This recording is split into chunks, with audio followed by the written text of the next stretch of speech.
The governor's not here. Anything I can help you with? Sarah Newland? Don't tell me you're a fan. The highlight of the episode really is the killing of Ms. Suzuki by Sarah Newland. It's the most fun and violent and bizarre event. The writer of the episode, Robin, she'd said she'd always wanted to do like a girl fight where it's really hard to kill somebody. It's not as easy as it is in the movies. That was the idea of the sequence. You try to twist somebody's neck because you've seen it done before and it just doesn't twist. And then the rest of the fight is exactly like that. It's a little ridiculous. It's pretty funny. The effects work, and ankle breaking and heel going into a skull and all the face getting smashed against a metal grate. That's pretty much what I'm always going for when I do True Blood, is to try to make it terrifying, hilarious, and equally sick. Thank you, Jesus. Well, this is rich. I used to come to this place for solace. Only Anna Paquin could pull off what we were asking the character of Sookie to do in this episode because it's so internal. What Anna Paquin does in the scenes in which she basically speaks to her dead parents or looks at herself in the mirror and prepares herself for the big decision she's making, those to me are the standout scenes in this episode. If this season hadn't happened, the memory of mom and dad might have prevented Sookie from saying yes to Warlow. But because she's learned what she's learned, which is that they were ready to kill her, to prevent her from becoming a vampire, she's like, I'm not going to lie beside you. You're not my parents if you were willing to do this to me.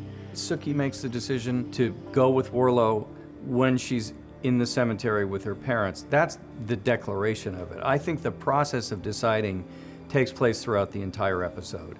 Take it you spoke to Warlow. I did. The two of you come to some kind of decision. That's kind of a longer conversation. Well, let's have it then, shall we?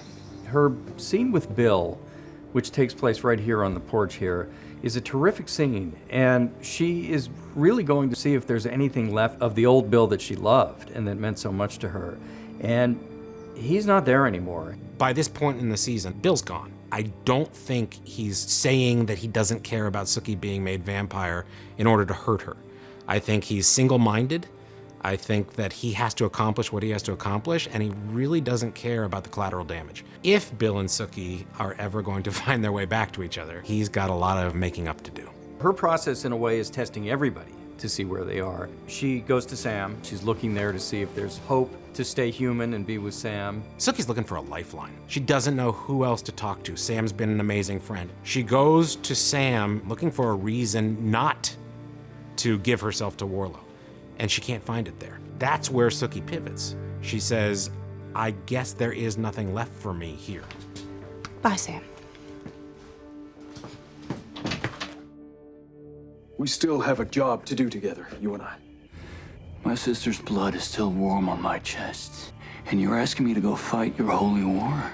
Eric is not listening to Bill. He's kind of lost it, and Bill doesn't know how to get through to him. He can't shut him up until he says, you're a weakling just like your maker Godric, who couldn't stand to be alive. And Eric just goes, it shuts him down completely. And Alex was like, the second I hear that thing about Godric, I'm done. And he was right. There's no other way to get to Eric except for Pam, the memory of Godric, Nora, now a memory, and to a lesser degree, but she's coming on strong, Willa.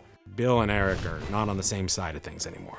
I also think that Eric, who doesn't appear a lot in this episode, is clearly up to something. And when he gets Adeline, the fairy girl, and sucks her blood, you know he's up to no good. And when Bill and Sookie find Warlow nearly drained of his blood in the cemetery, as we call it, that's a pretty intriguing turn, because now we see that Eric's got something up his sleeve. Eric.